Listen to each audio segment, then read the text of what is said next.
Karena melindungi anak-anak tugas KPAI, maka KPAI ambil peran. Ada anak SD sudah dinikahkan di sebuah wilayah di Indonesia. Bayangin anak SD. Sekarang sok-sok peduli sama nasibnya anak-anak itu. Masuk yang terlaporkan ke KPAI. Datanya cukup besar, apalagi hari 84,3 juta anak kita ini kan tersebar.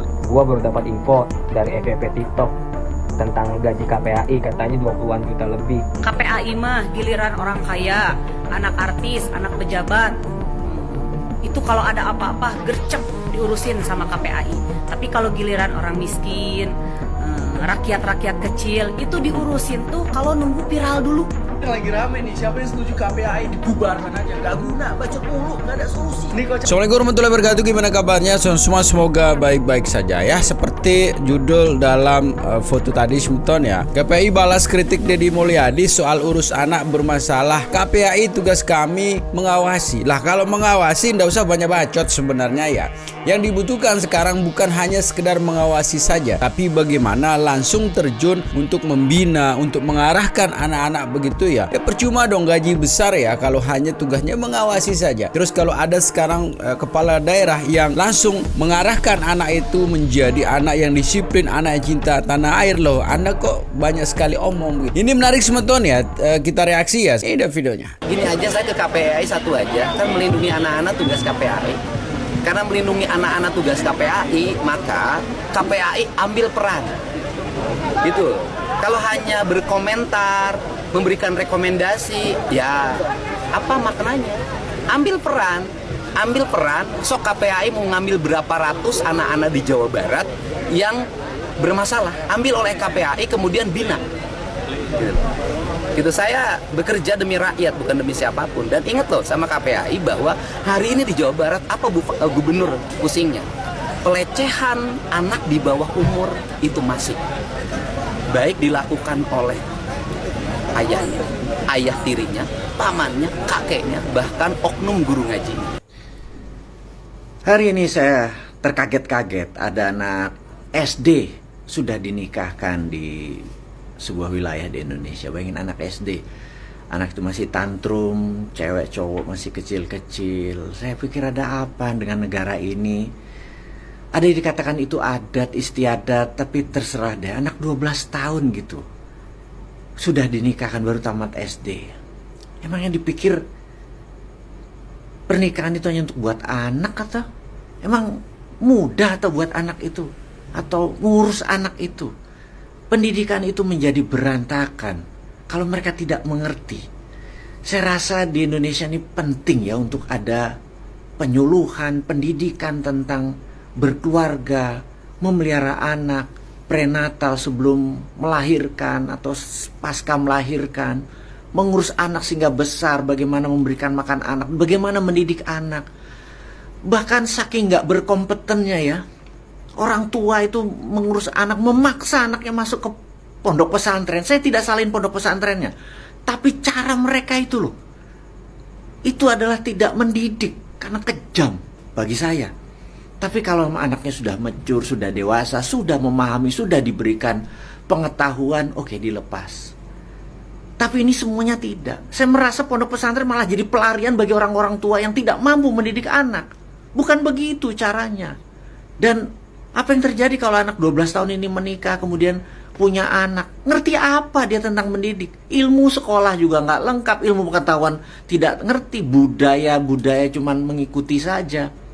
Ada apa dengan bangsa ini? Ada apa dengan sistem pendidikan di Indonesia? Bagaimana menjadi Indonesia emas 2045 kalau begini? Sahabat, saran Anda bagaimana ke depannya buat Indonesia ini? Di dalam pendidikan, di dalam berkeluarga. Mohon sarannya. Oh, jadi Bu Retno ini dulu waktu jadi kepala sekolah pernah dipecat, Bu? Iya, pernah dipecat karena indisipliner. Sekarang sok-sok peduli sama nasibnya anak-anak itu, sok-sok peduli sama mental mereka. Padahal Ibu waktu jadi kepala sekolah nggak peduli sama anak-anak didik Ibu. Lebih memilih untuk meninggalkan mereka di saat ujian nasional tahun 2015. Makanya Ibu dipecat dari kepala sekolah SMA Negeri 3 Jakarta. Oh, begitu.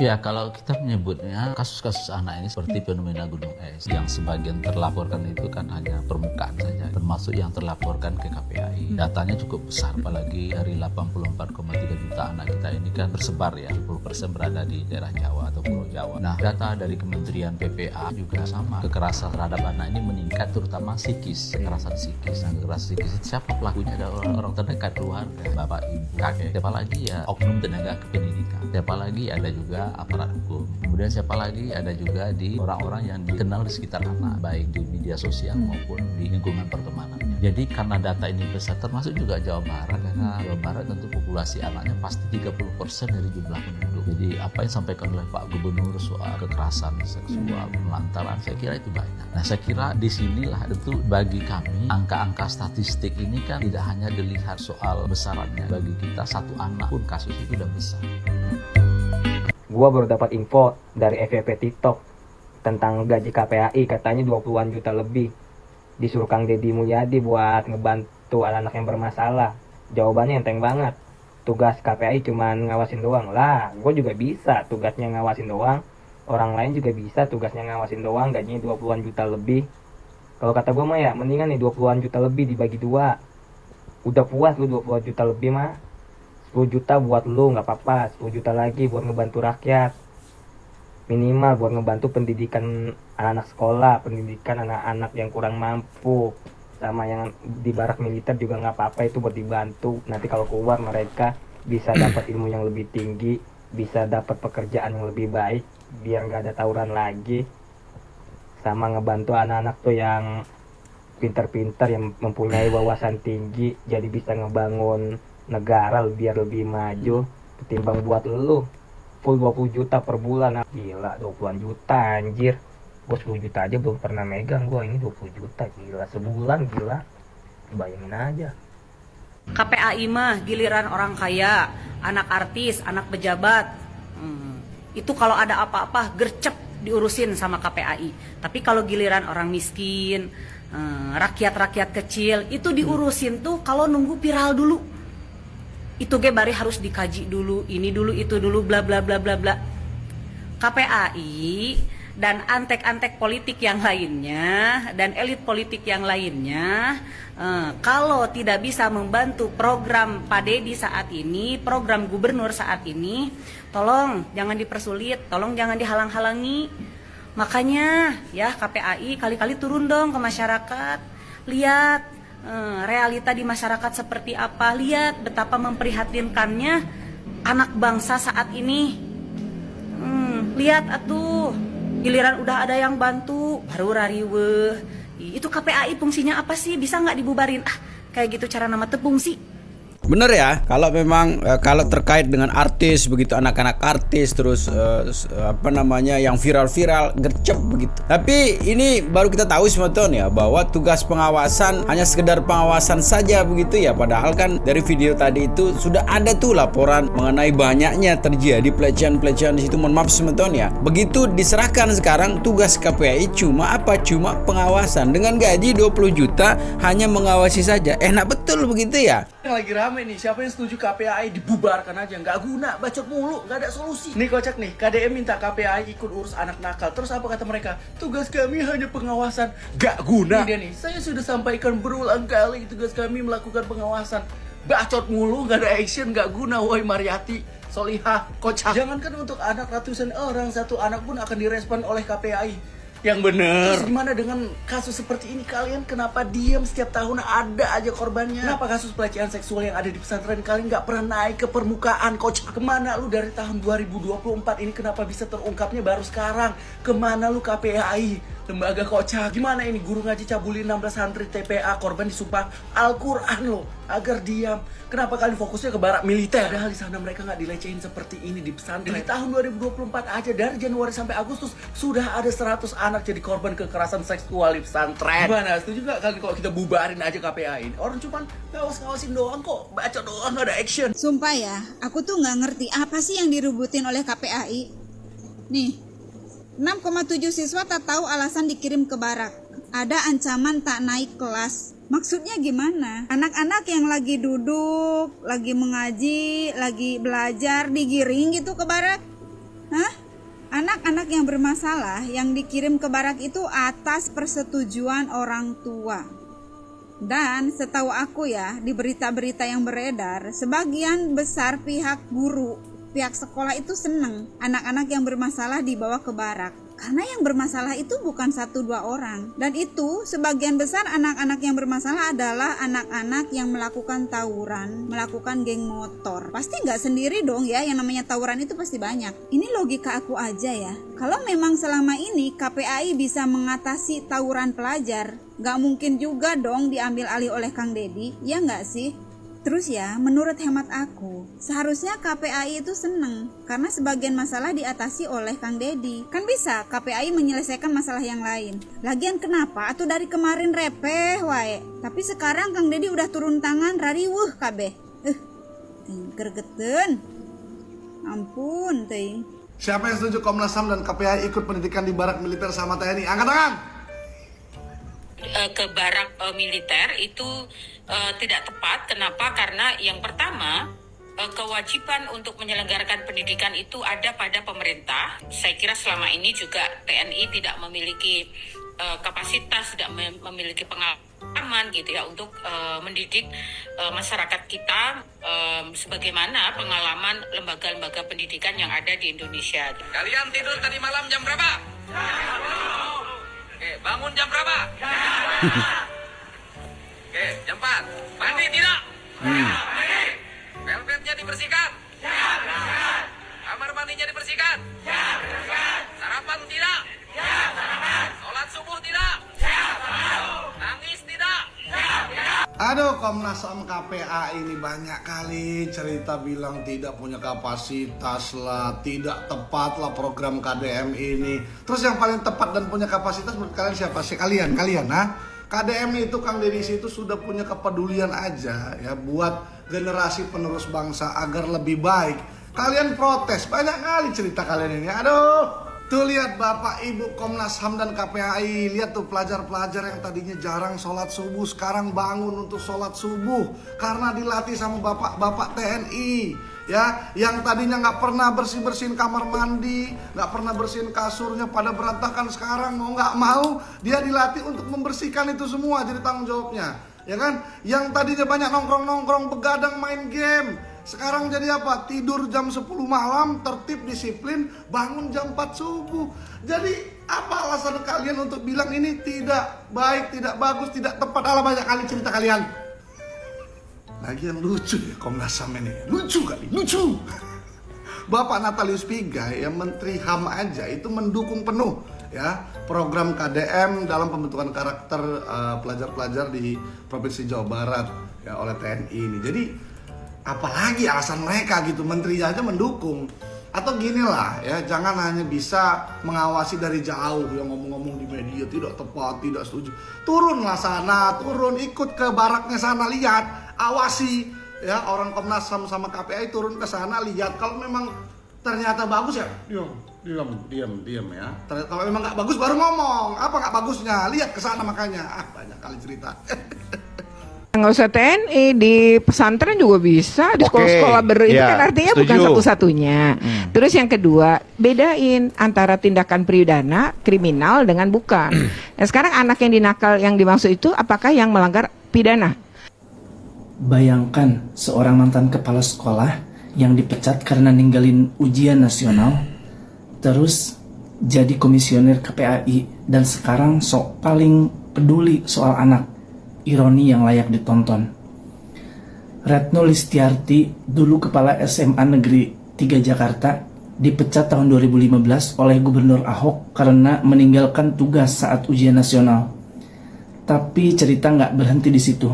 Beliau sempat jadi komisioner KPAI bidang pendidikan periode 2017 sampai 2022. Sekarang sebagai mantan KPAI, beliau justru mengkritik program Kang Deddy Mulyadi, pembinaan anak lewat barak militer. Pertanyaannya, selama di KPAI, apa langkah pencegahan yang signifikan pernah didorong? Jangan-jangan KPAI baru rame kalau sudah ada kejadian, bukan saat harusnya mencegah. Mungkin Bu Retno ini lebih cocok jadi komentator tetap di media. Karena kalau soal aksi nyata dan urusan tanggung jawab, sejarah udah berbicara. Sayangnya tinggal cerita. Gimana menurut kalian semua? Lucu ya, gua ngelihat ngomongannya dari KPAI ya tentang anak-anak gitu. Terus ditantang sama si KDM. Untuk ambil alih tugas dari KDM ya untuk ngurusin anak-anak itu. Terus jawabannya kita cuman monitoring lah, pengawasan segala macam. Hey, ingat ya, untuk merubah sesuatu itu harus ada tindakan, bukan cuma diliatin ya. Tugas lu bukan hanya untuk ngeliatin. Lu pikir lu komentator bola? Hah? Lu pikir dia di Corbusier cuma liatin dia bisa berubah? Pakai otak. Udah bener KDM bilang, lu kalau daripada lu banyak bacot, ya, lu ambil tugas tuh, lu urusin tuh, lu benerin tuh anak-anak muda, anak-anak pelajar segala macam, ya. Jangan cuma ngoceh doang. Gue juga bisa cuma ngoceh doang, ya. Yang susah tuh ngelakuinnya. Ya, digaji gede-gede cuman buat ngoceh, buat apa? Hah? Digaji gede-gede nggak bisa ngelakuin apa-apa, cuman bisa ngomel, bebacot, ya, terus hanya memberikan penilaian, kritik, udah gitu doang. Maka gimana kapan mau berubahnya tuh anak-anak? Pikirlah, jangan cuma ngoceh doang, geblek. KPAI bakal awasi pendidikan ala militer untuk anak bermasalah di Jawa Barat. Ya atuh kunaon make kakarak ngawasina ayeuna. Kan meureunana harus nama ada atau tidak adanya program yang digagas oleh Kang Deddy Mulyadi selaku Gubernur Jawa Barat tentang anak nakal masuk ke barak militer. Harus nama KPAI terus mengawasi anak-anak Indonesia tuh. Kan meureun KPAI teh Komisi Perlindungan Anak Indonesia. Nah hari ayeuna karak riweuh kamari kamana wae atuh sampai dahulu atuh. Bu, dampak terburuknya apa sih dari barak militer ini? Saya setuju tadi kan kita ngelihatnya, makanya nih saya ngelihatnya dari satu sisi aja. Dari sisi komunikasinya si orang tua, happy tuh, bangga, terharu walaupun dia bilang emang udah gak bisa diomongin lagi. Jadi saya izinin lah itu gitu. Dan kelihatannya juga anak-anak itu juga bangga-bangga tuh, kelihatannya ada lomba ya, makanya banyak yang dapat piala. Tapi dari sisi saya nggak paham nih, dari sisi anak-anaknya itu, menurut Bu Aima apa sih dampak terburuknya kalau ini diteruskan gitu? Karena begini, menurut saya, kalau memang ini bagus, why not? Kenapa tidak kita duplikasi aja program KDM ini ke provinsi-provinsi lain yang memang mendapatkan atau memiliki masalah yang sama. Makanya menurut saya sih, to the point aja, kira-kira kalau ini diteruskan dampak terburuknya apa nih? Karena kelihatan dari hasilnya tadi positif gitu ya kelihatannya. Iya, saya lihat mereka sumringah semua tuh. Nggak ada yang maksudnya, nggak ada nangis-nangis rantum. Kalau anak disebut anak nakal dari awal sampai hilir, kita ketemu beralumni nih, kamu kan lulusan anak nakal. Kalau di awal kita bilang ini mari adalah sekolah untuk menumbuh kembangkan karakter, dan mari kita juga lakukan berikan asesmen yang baik, yang kemudian akhirnya keluar misalnya, oh intervensinya ternyata harus memberi psikologis dukungannya. Karena 100% adalah persoalan keluarga ternyata ketika kami dekati. Jadi bukan semata-mata hanya pergaulan bebas atau ketidakdisiplinan anak ini, tetapi memang tripusat pendidikannya ada peran orang tua, anak itu dalam ekosistem sekolah dan masyarakat, termasuk bagaimana mereka masuk dalam lingkungan dan pergaulan yang mungkin keliru. Nah inilah yang saya maksud sebagai pendekatan-pendekatannya bukan anak nakal, tetapi bagaimana pengembangan secara budi pekerti, pendekatannya secara emosional dan psikososial gitu. Jadi segitu sebetulnya videonya ya. Mudah-mudahan sekarang ada kesadaran lah ya tentang apa yang terjadi sekarang. Kalaupun ada sekarang seorang gubernur mempunyai kebijakan bagaimana ngebantu sebenarnya pekerjaan dari KPAI, seharusnya didukung. Kalaupun ada sekarang hal-hal yang kurang, coba terjun dulu ke masyarakat, ke barak terjun dulu bagaimana sih apa yang terjadi di situ sebenarnya ya. Dan sekarang kebijakan Kang Deddy, yuk ambil berapa persen lah yuk. Angkatan kedua lah kita sebut ya, dari anak-anak ini silahkan menggunakan metode selama ini yang diyakini luar biasa sekali oleh KPAI begitu. Yuk kita bina bersama begitu ya. Jangan hanya mengawasi, karena gaji Anda luar biasa 20 juta itu ya, mengawasi saja. Yuk sekarang sama-sama kita membina generasi kita. Harapannya ke depan bagaimana generasi ini sebenarnya simpel ya, kemauan dari Kang Deddy menciptakan generasi yang disiplin, cinta tanah air, tidak tawuran lah minimal ya, yang nantinya bisa membawa negara ini. Karena harapan kita terbesar adalah generasi kita ini. Harapan bagaimana membawa negara ini menjadi negara yang luar biasa ya. Tetap jaga persatuan dan kesatuan ya. Assalamualaikum warahmatullahi wabarakatuh.